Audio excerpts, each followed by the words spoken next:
திருநெல்வேலி மாவட்டத்தில் கோவில்பட்டிக்கு பக்கத்தில் உள்ள ஊர் கடம்பூர். காமராசர் முதலமைச்சராக இருந்த காலம். கடம்பூரில் ஒரு பள்ளி சீரமைப்பு மாநாடு நடக்குது. அந்த பக்கத்தில் உள்ள பள்ளிக்கூடம்லாம் அதில் கலந்துக்குது. கண்காட்சி வேற, ஊர் பூரா விழா கோலம். மறுநாள் மாநாடு நடக்க போகுது. ஆனால் முதல் நாளே மழை பிடிச்சிக்கிட்டுது. மறுநாளும் அது விடாமல் பேஞ்சிக்கிட்டு இருக்குது. காமராசர் காலையிலேருந்து பல்வேறு நிகழ்ச்சிகளில் கலந்துக்கிட்டு சாயந்தரமாக கடம்பூருக்கு வந்து சேர வேண்டியவர். மழை பேஞ்சிக்கிட்டு இருக்கிறதுனால நிகழ்ச்சி ரத்தாயிடுமோ என்னமோ அப்படின்னு எல்லாரும் சந்தேகப்பட்டுக்கிட்டு இருக்கிறாங்க. அவர் கோவில்பட்டி பயணிகள் விடுதியில் இருக்கிறார். கடம்பூர்லேருந்து சில பேர் போய் அவரை சந்திக்கிறாங்க.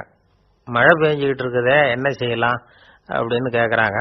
மழை பெஞ்சா நல்லது தானே, அதுக்காக மாநாட்டை எதுக்காக ரத்து செய்யணும்? ஆசிரியர்கள் எவ்வளவு கஷ்டப்பட்டு ஏற்பாடு பண்ண மாநாடு, கட்டாயம் வந்துடுறேன் அப்படின்னாராம் காமராசர். உடனே புறப்பட்டார். மழையை பொருட்படுத்தாத மக்கள் கூட்டம். அது கலையாமல் காத்துக்கிட்டு இருக்கிறாங்க அவ்வளோ பேரும். தலைவர் வந்துட்டார்னு தெரிஞ்சது ஜனங்களுக்கு ஏகப்பட்ட உற்சாகம். ஜனங்கள் அவ்வளவு உற்சாகமாக வரவேற்றாங்க. மாநாடு ஆரம்பமாச்சு. மலர் மாலைகள் மலை மாதிரி குவிய ஆரம்பிச்சுட்டுது. வரிசையாக ஒவ்வொரு கல்வி நிலையம் சார்பாகவும் வரவேற்பு பத்திரம் வாசித்து கொடுக்குறாங்க. என்ன வாசிக்கிறாங்கங்கிறத காமராசர் கூர்ந்து கவனிக்கிறார். ஏகப்பட்ட புகழ் மொழிகள், ரொம்ப பாராட்டி புகழ்ந்து என்னென்னமோ வாசிச்சுக்கிட்டு இருக்கிறாங்க. கொடை வள்ளலே, குணக்குன்றே, மலையே, கடலே, இப்படி தமிழ் மொழியில பாராட்டுறதுக்கு எத்தனை வார்த்தைகள் உண்டோ அத்தனையும் அதில் சேர்த்துருக்குறாங்க. காமராசர் பொறுமை இழந்துட்டார். போதும் போதும், உங்க எல்லாரையும் பார்த்து 2 வார்த்தை பேசிவிட்டு போறதுக்காக தான் நான் வந்திருக்கிறேன். எல்லாரும் மழையில சிரமப்பட்டு நின்றுட்டு இருக்கிறீங்க, இப்படி என்ன புகழ்ந்து படிச்சுக்கிட்டே இருந்தா எப்படி அப்படின்னாராம். அதுக்கப்புறம் பேசி முடிச்சிருக்கிறார். மாநாட்டு நிகழ்ச்சிகள் முடிஞ்சதும் இன்னொரு நிகழ்ச்சியில கலந்துக்கிறதுக்காக புறப்பட்டாராம். ஒரு திறந்த ஜீப்பில் அவரை ஊர்வலமா அழைச்சிக்கிட்டு போயிருக்கிறாங்க. தெருவில் 2 பக்கமும் ஏகப்பட்ட கூட்டம். அங்கங்கே ஜீப்பை நிறுத்தி ரோஜா மாலை, ஜருக மாலை இப்படி போட்டுக்கிட்டே இருக்கிறாங்க. அதையெல்லாம் அப்படி அப்படியே வாங்கி அங்கங்கே நின்றுகிட்டு இருந்த குழந்தைகள்கிட்டையும் தாய்மார்கள்கிட்டையும் கொடுத்துக்கிட்டே போறார். அந்த சமயத்தில் கூட்டத்துக்கு அப்பால ஒரு பெரியவர் கையில் ஒரு மல்லிகை சரத்தோடு நின்றுட்டு இருக்கிறார். அவரால் முண்டி அடிச்சுக்கிட்டு முன்னால் வர முடியல.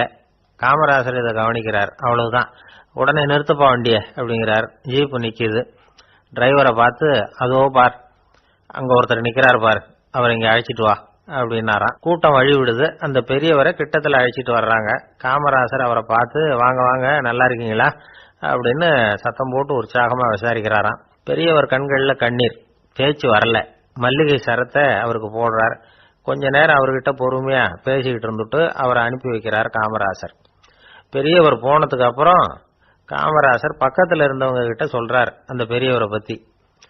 அந்த காலத்துல ரொம்ப கஷ்டப்பட்டவர் இவரு, ஜெயிலுக்கு போனவர் அப்படின்னு ரொம்ப உருக்கமா நெகிழ்ந்து போய் சொல்றார். இதுல ஒரு விஷயத்தை கவனிங்க. தன்னை புகழ்ந்து படிக்கப்பட்ட வாழ்த்து மடலை படிக்க வேணாம்னு தடுத்து நிறுத்தினார். எங்கேயோ ஒரு மூலையில கையில ஒரு 4 முழம் மல்லிகை சரத்தோட ஒதுங்கி நின்றுகிட்டு இருந்த அந்த தொண்டரை அவ்வளவு பெரிய கூட்டத்துக்கு நடுவுலையும் தேடி கண்டுபிடிச்சி கிட்டத்துல கூப்பிட்டு அவர் கொடுத்த அன்பு மாலையை வாங்கி கழுத்துல போட்டுக்கிட்டார். அதுதான் காமராசர். தோல்விகள் கூட அவரை கொஞ்சம் கூட பாதிச்சதில்லை. ஒரு பொது தேர்தலில் அவர் தோத்து போறார். தொண்டர்கள்லாம் அழறாங்க. அதுல ஒருத்தர் மெதுவா காமராசர் கிட்ட போய், என்ன தலைவரே, நீங்க கூட தோத்து போயிட்டீங்களே அப்படின்னு கலக்கமா சொல்லி இருக்கிறார். அதுக்கு காமராசர், நான் கூட தோத்து போறதுக்கு பேர் தான்ப்பா ஜனநாயகம் அப்படின்னா.